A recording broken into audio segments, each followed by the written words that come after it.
Good. So we have a new live video going on. There will be chance to ask questions here.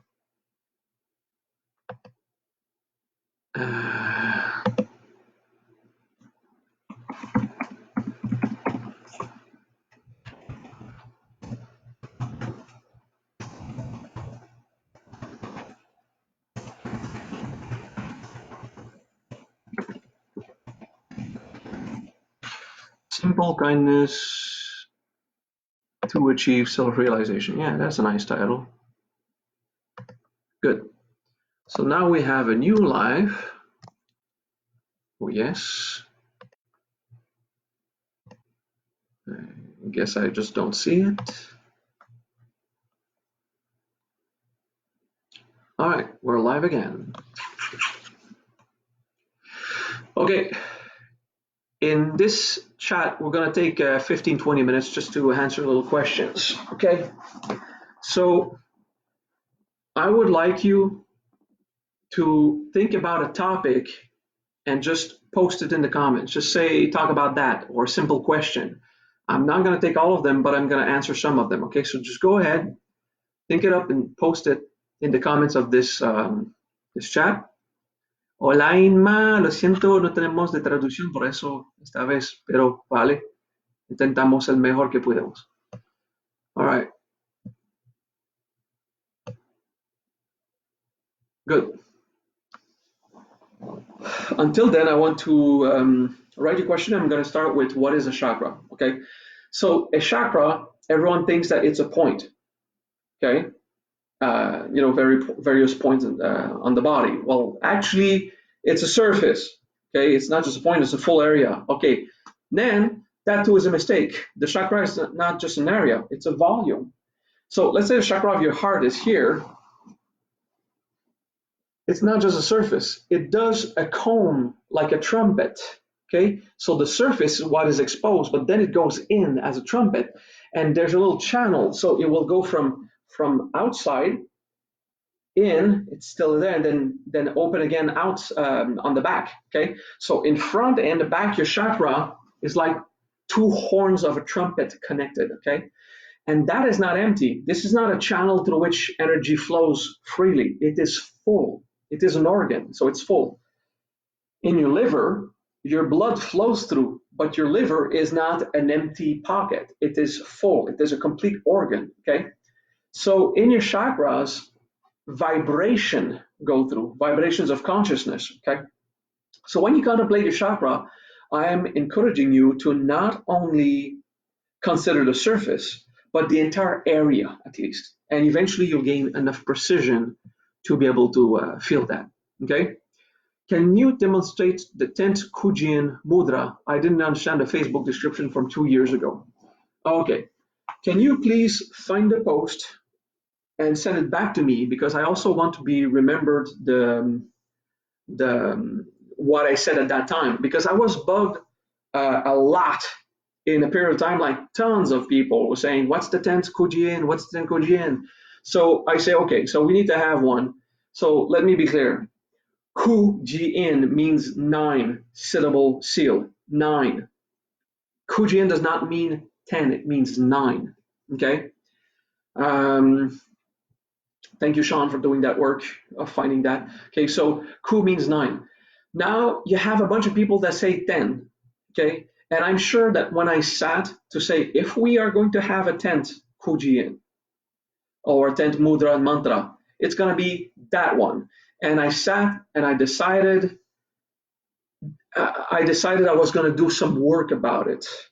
And I didn't just invent something on top of my head. I sat, I contemplated, okay, they want a 10th one because every other tradition has a 10th one. Although the original was 9 and it worked fine, okay? So yeah, I did produce it, that 10th Kujian.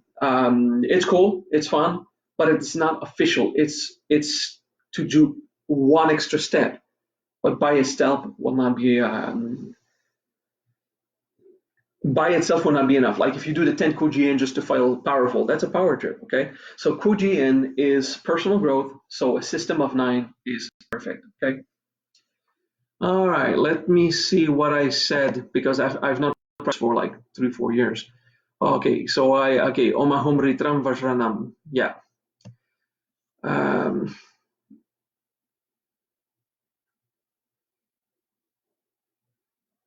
yeah, so basically 50% of the traditions, their 10th kanji is the dragon, Ryu, the symbol Ryu. So yes, we do use a symbol Ryu as a 10th kujiin, okay?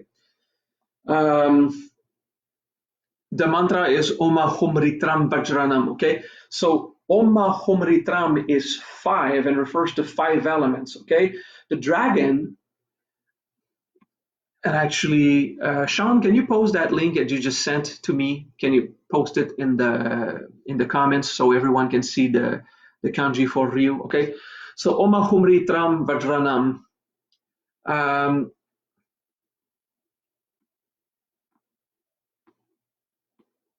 I was going to explain that, but I need to read all the stuff I could have written 2 years back.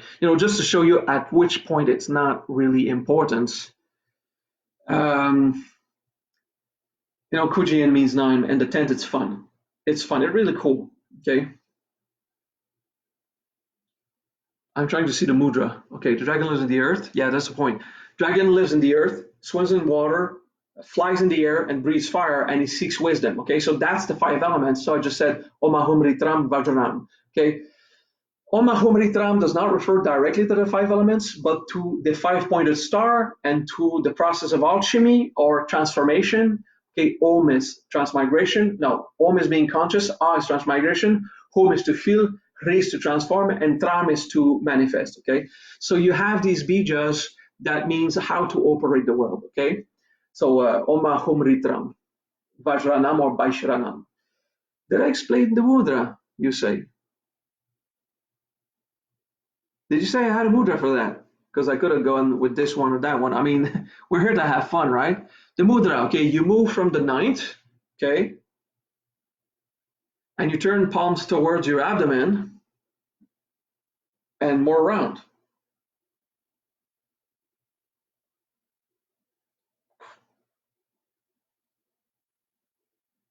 Yeah,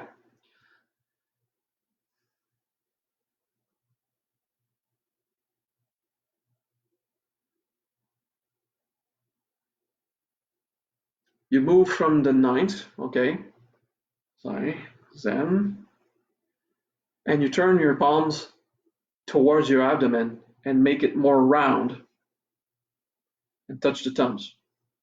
Yeah, this is Oma Humritram. This is actually close to a containment mudra. So I understand why you did that. Okay. So basically, Sean, thank you for this. This is cool because I can show my hesitation at which point I had even forgotten about it because I practice Oma Humri Tram and Oma Humri Tram Vajanam in other situations. And Ryu for the dragon. The dragon means those 5 processes, has to do with the elements, has to do with all these bijas, and simply as you're together, you just bring your hands in a circle and towards you, and the thumbs make it round, and you just close to your abdomen right here. Okay, so you're contained as the dragon. Omahum Ritram Vajranam. Omahum Ritram Vajranam. Yeah. Okay. I This is so just candy. It is accurate because when I decided that was going to be it worked. But it is so much candy. It's just like an extra layer of fun that I did not even practice once I had meditated and decided what would be the one of our tradition. But here you go. I remember it was the dragon kanji, but everything else I had forgotten. Of course, thank you, Sean, for finding this wonderful post. So we can clear this out. If you want to do it on Mahumritram Vajranam, that's the Tenkujin, okay? So super cool for whoever cares. Yeah, it does work, and it just like super fills inside. How do we perceive causality, like past life experience, to experience a wider perspective of our life? Okay. Past life experience, I'll make a parenthesis here. Everyone constantly wants to remember past life, and then they've been Prince this, King Arthur, Great Constantine, and everyone has been a super historic person. That often sounds like bullshit. Okay? If anyone was St. Francis of Assisi, he would be stubborn and a great healer. Now, I know someone who is an reincarnation of St. Francis of Assisi, and he's stubborn and he's a great healer. Okay? Because St. Francis, he had aggressivity issues, a bit like Jesus, and he was self-proclaimed. He was not this perfect human. He was like he had PTSD, he had trouble sleeping, he had traumas from the war. So when he gave everything, it looks like an act of holiness because he gave riches. He let go of things. But actually, he did this traumatized because he went to war for the rich people, and it was not wisdom first. Okay, he came back home, was like, I don't want to know anything about this ever again. He saw the truth of his war, and there are moments in the history of Saint Francis where he was not clear. Okay, and he had ego and everything, but there are also stories where he was holy and did great miracles. Okay, now, let's say I'm the reincarnation of King Solomon. King Solomon was known as a great occultist, okay? Yeah, I am the reincarnation of King Solomon, but so is 20 others. There were 21 lifetimes. Okay, that was not clear. The Tibetan, they study an art where masters become so powerful that they will reincarnate in more than one reincarnation. Then the soul splits and becomes three different beings that now seek accomplishment. And it becomes three individual entities that will never be again the same. So St. Francis, he's split in 14. King Solomon split in 21. Usually the great masters split in three, not the accomplished ones. Like after my realization, I was only one. Okay. But Solomon did not accomplish. There was so much power in him, it didn't fit in a single human. So it just split and it found 21. Okay. I actually know in real life another one. And I know through a video, a master that I know is also another one. So how can someone say I'm the reincarnation of King Solomon? The supernatural abilities, the instinctive occult wisdom, all this knowledge that is so fresh. I was doing my rituals and when I was 7 years old. This gives credibility to me maybe being a reincarnation of King Solomon. Okay. It's not a proof. Maybe it's not true. Maybe it's not true. But at the age of 7, without ever reading anything about it, I was drawing the talismans, and I didn't have a candle, so I opened a lamp with a color globe, and I did shit like that. Okay, it started there, didn't finish there. So that's an example. Like if you have been a great being, basically these traits will show again because the soul tends to have a style. Okay, sometimes it's stuff that is unresolved. Sometimes it's just like the kind of person. Okay, so if you're a victim and you have a bit of wisdom, but you needed a lot of outside help to get there. Probably you've not been Jesus or Saint John the Baptist. Probably not. I kind of doubt it. And we just have to be objective about it. Maria Magdalena and Joan of Arc. So many women say that they have been Maria Magdalena or Joan of Arc. And the reason why is simple. As a nun, they've seen them as the wife of Jesus because when you're a nun, you marry to Jesus. So in a new lifetime, you say, hey, I'm the wife of Jesus because you spent a lifetime charging this potential, this feeling. So everyone that had a life as a nun know themselves as Maria Magdalena. And any nun who were not doing the marriage to Jesus, but just the saving of the people, they feel like Joan of Arc because up to 50 years ago or 100 years ago, it was extremely sold, the image of Joan of Arc in monasteries for women. To be in service, to be a fighter, to be dedicated, to do sacrifices, to do personal sacrifices. Joan of Arc was a crazy person. Okay, she was violent, she was a warrior, but she did help the church win battles. It's not that she was in favor of war. She understood what must I do for that war to end. So she went to fight to reorient it, and it did bring some happiness more than suffering because they did win. Then it was a power trip from the church anyway, and they abused from that. Okay, so just be mindful. If you think you've been Maria Magdalena or Joan of Arc, I know one person who was one of the many reincarnations of Joan of Arc. She's extremely powerful and she's a born warrior. And she's stubborn as fuck. And, yeah. And some of us know her, Absagni. Yeah, she was one of those. And you have this warrior thing, and it's like she doesn't care what you say. She believes her own thing. She wants to be on her own path. And she's still got the personality traits, which is cool because, she's probably going to accomplish this lifetime, if not the next. Okay, so when you remember a past life, that's one thing. If you want to really remember the cool stuff, go for the time you killed someone, or when you got raped, or when you were the rapist, or when you stole. Go remember how it was harsh, the life in that past. Remember, I don't know, Sean, remember we were sitting on that boat in the, I don't know, early 1600s, probably late 1500s, and it was cold. It was 3 months. People were dying left and right. There was infections. We made it. We made it, and we had to. We did what we had to survive. Um, you have to remember the hard stuff because the cool stuff most likely is going to be an invention. Okay, whatever remains intensely in the soul in the remembering of past life is what is unresolved. So you're going to have, a shitty movie to watch if you want to really go there. I advise you against rebirth. Well, you go back to past life and just cry and cry and cry. That's pretty much useless. It reduces pressure but doesn't resolve anything. Okay? Personal growth is what works. Now, how do we remember our past life? Oh my God. Could you just let it go and not remember? Could you accept just like resolve what is in this life? And you're good, right? Because whatever is not resolved from the past life, it'll come back. So just resolve your life now. That's a good trick. Okay, you want to remember past life.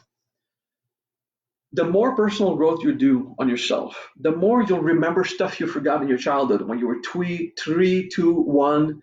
I remember a feeling in my mother's womb. I remember being born, like clearly.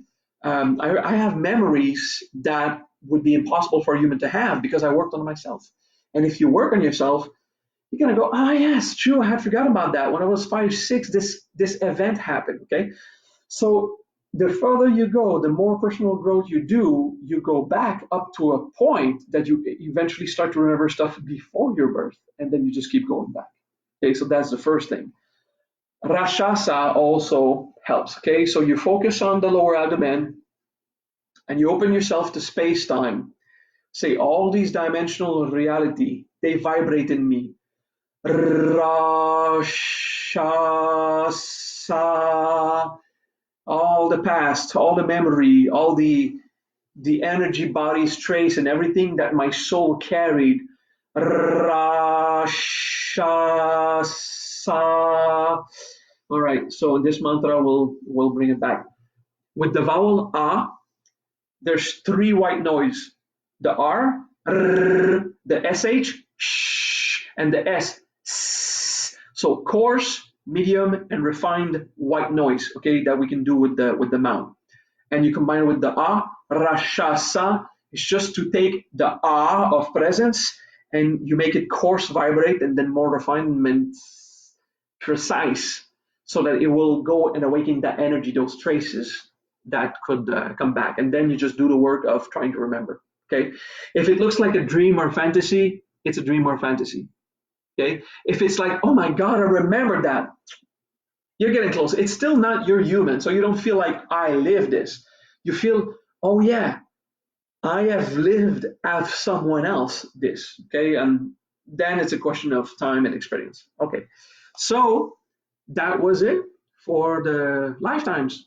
Okay, I hope this helps. Matthew asked, how can we expand on? I just gave a class on being kind without validation as a way to achieve self-realization, to expand on knowing yourself as a soul.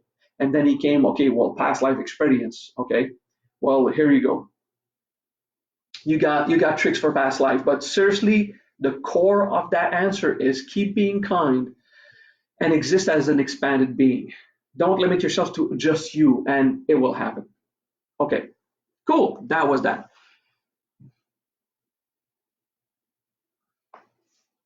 I got a bit confused when drawing the symbol. I'm done with that question. An altar for the seminar in Ryan's house?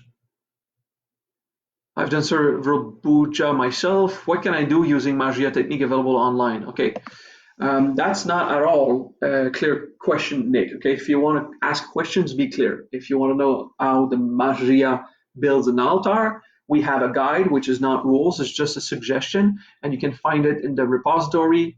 Write to the Magia, ask them for a document on how to build an altar. They will send it to you. Okay. When we rewatch the videos, do they offer the same energies as they were recorded? Okay. No, there's something happens because you're paying attention to the master, and if the master constantly transmigrates and radiates, then the link happens. Okay. The richest experience of presence and energy is physically in the same room with the one who teaches. In this case, me when it's my classes. Okay. It's not because I'm powerful. Well, I kind of am, but it's not. That's not why it's the most important. Okay.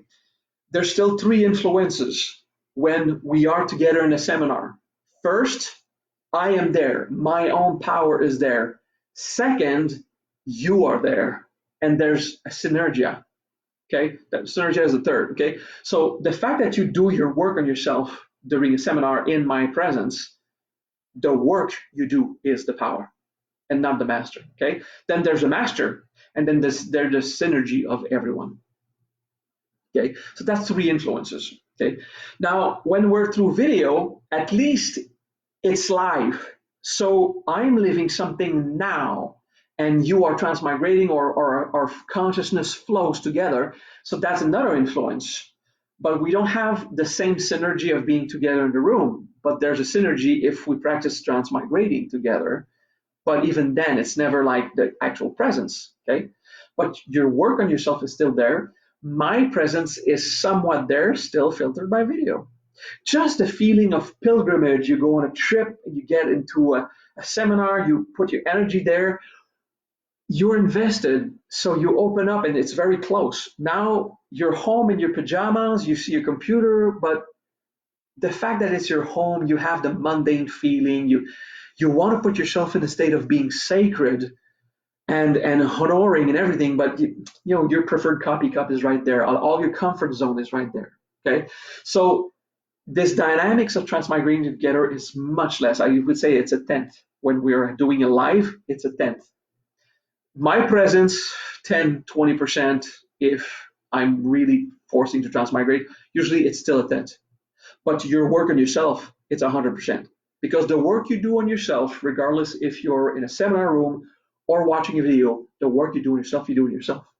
Okay, so that part remains. When you watch a video, the dynamic of the present moment of Mahat transmigrating as he gives the class, that's gone. But the fact that I radiate universally to whoever pays attention to me, I cannot radiate to all human beings. That's a good intention, but it's not feasible. Okay, it's whoever I will pay attention to. If I think all human beings, it becomes my consciousness has a certain mass. If it dissolves in 100 people, everyone gets 1% of that. If it's dissolved in 6 billion, everyone gets 1/6 billionth. Do you understand? I mean, it's almost nothing. So the great Buddhas and Bodhisattvas say, I transmigrate in all living beings. I am conscious and bless all living beings. That's cool. It works. It is a micro influence of such a minute level of detail.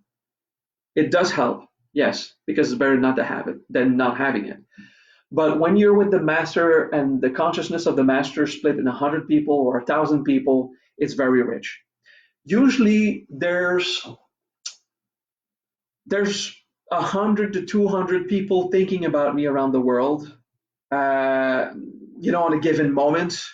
Richly talking to me would be 5 to 20, depending on the moment. Like at night, I barely feel any noise. During the day, I can feel, oh, Maha, help me. Those things. I feel them pull and push, but it's too much. It's noise. And I'm not telepath. I don't read people's mind, and I don't really care. I will just care, love. I don't care about the problem they have. I care about the well-being, and I'll be myself. If you ask me for help, you're probably gonna get a slap in the face anyway. It's like, oh my God, why am I suffering so much? You're a victim. That's why you suffer so much. I mean, this is the kind of thing I would give as a help. I would never go, oh, let me save you like Jesus promised. Well, Jesus didn't promise that. Okay, it was a church.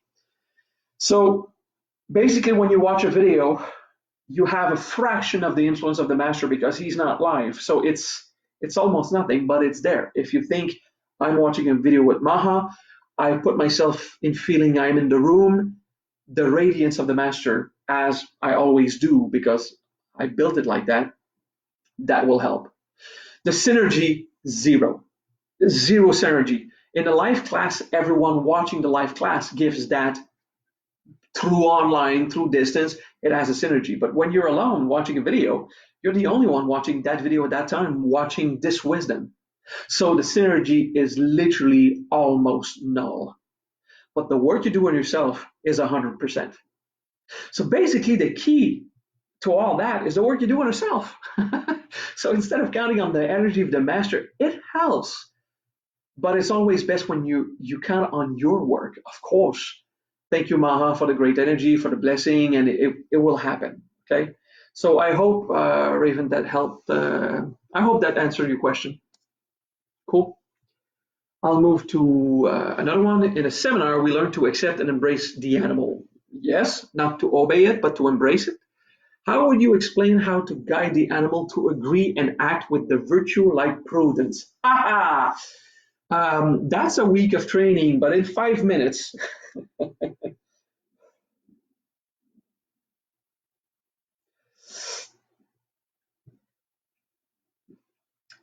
the animal is like your ego. The animal, when it gets tired of suffering, it will want a solution. So you have to look at your suffering in your animal, observe it, and talk to your animal from the level of your human mind. Hey, do you see that it hurts? I had a heartbreak when I was 18, and I was in terrible physical pain in my body, in fetal position on the sofa, waiting for the pain to stop. And what I was saying is not, I miss her so much. What I was saying is, this is how much pain I do to myself for wanting to control another person. This is all the suffering, all the pain I keep inside because I can't let go of controlling because I don't want to believe in freedom. And I kept repeating that. And after a while, my animal said, oh, yeah, it hurts. So basically, you talk to your animal. That's the 5 minute trick. All right, good. Nick, I have the guide for the altar. Can we use that to make a seminar? I still don't understand your question, but yes, if you do a seminar, please build an altar the way you care. And if you want to do the Magia method, I encourage it because you're in tune, you're part of the Magia. And I mean, there's an occult reason behind every little thing. Okay, so yes, if you give a seminar, Nick, please make an altar.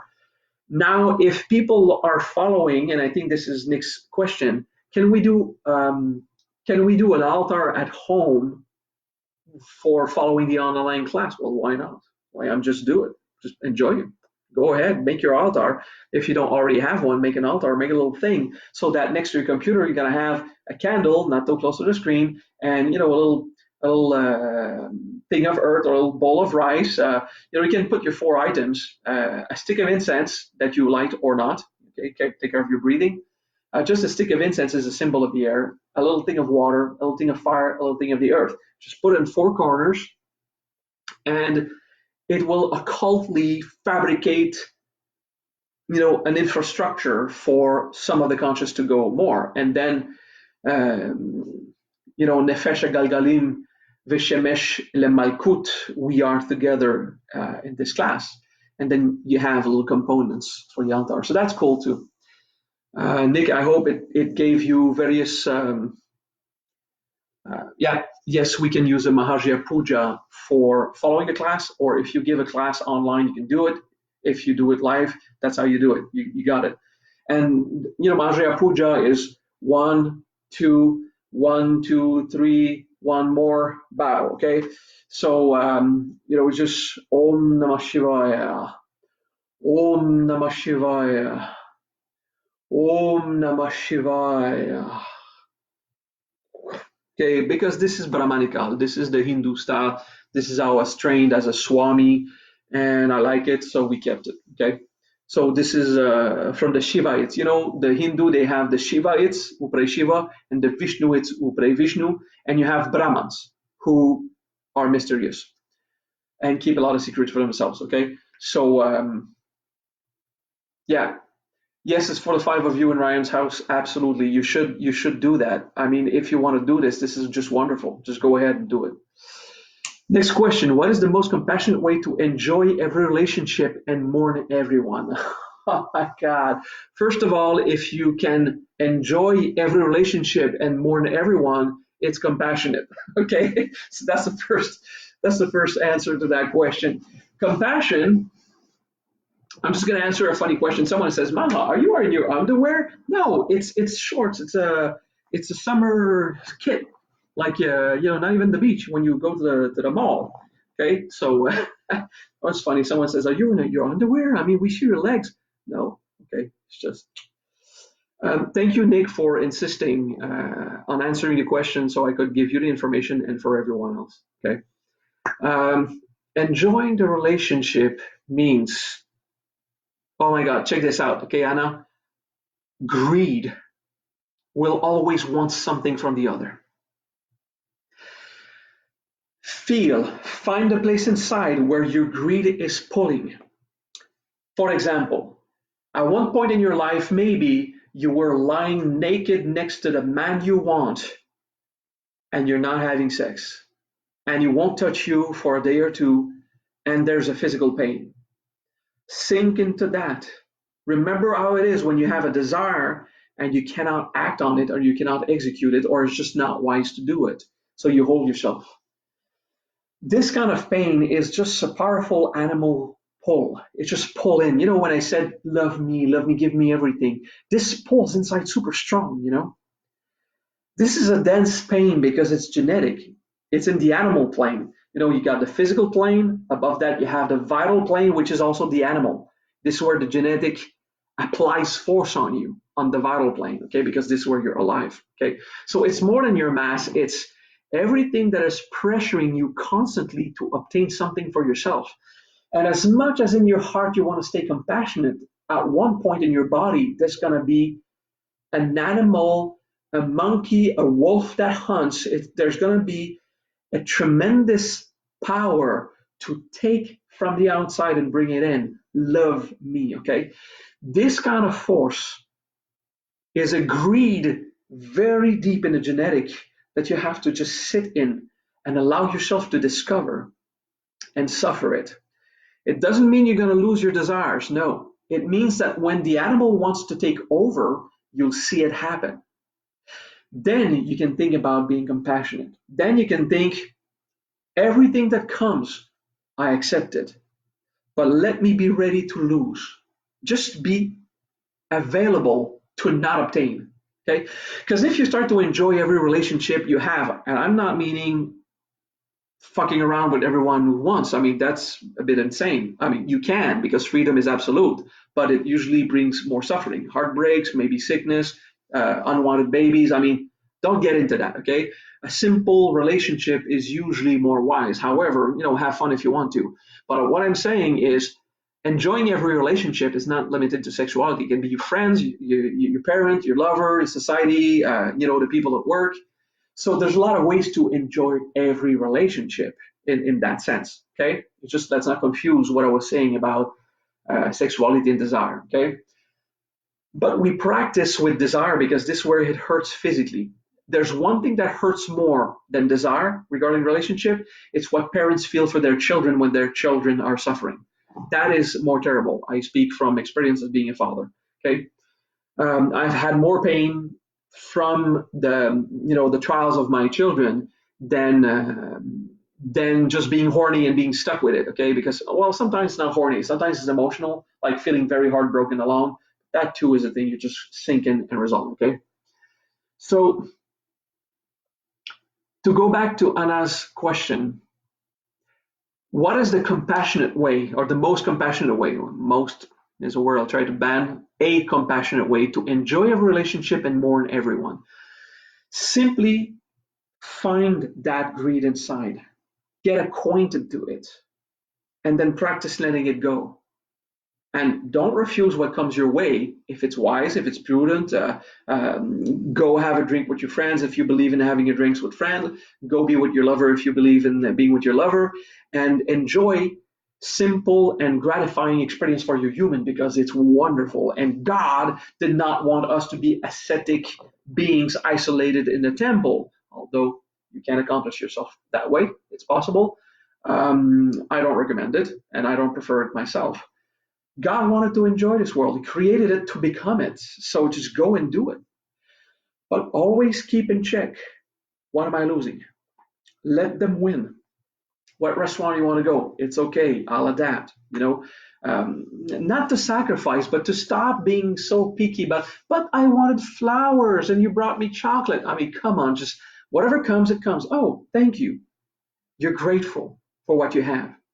And whenever you don't have something, go back to, hey, I lost it, or I never had it. This is just mourn. Okay. Basically, a compassionate way is to not judge it and embrace it and mourn everything that you lose. So let the natural flow of causality, the events in life, tell you when it's time to embrace and tell you when it's time to lose, as shitty as it is.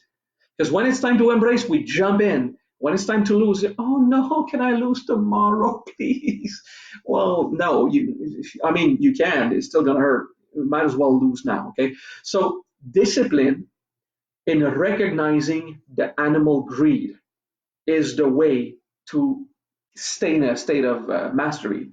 So when an event happens, you remain compassionate. Someone says, no, I don't want to go to the movies with you.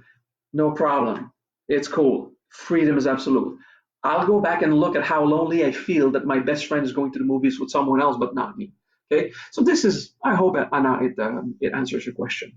Okay, stay aware of the pull of the animal, and then you'll mourn when it's time, and you'll see your gratification when you actually have something. It's gonna be pretty cool.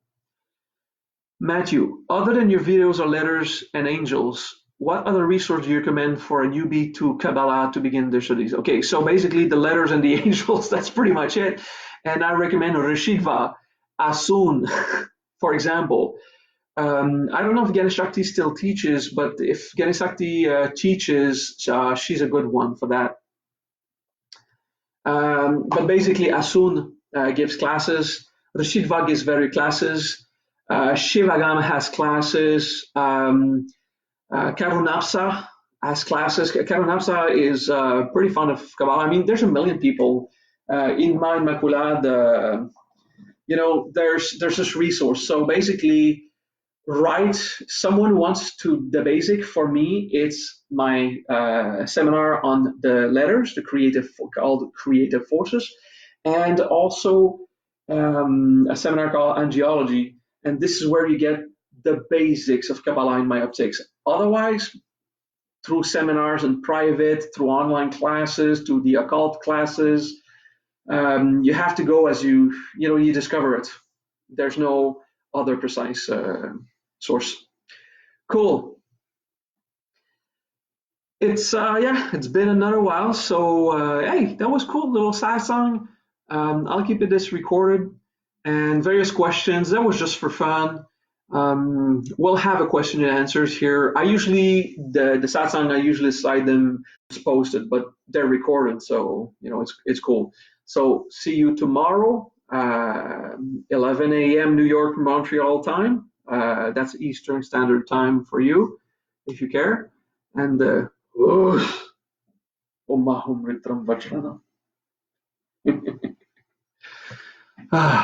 I love this shit.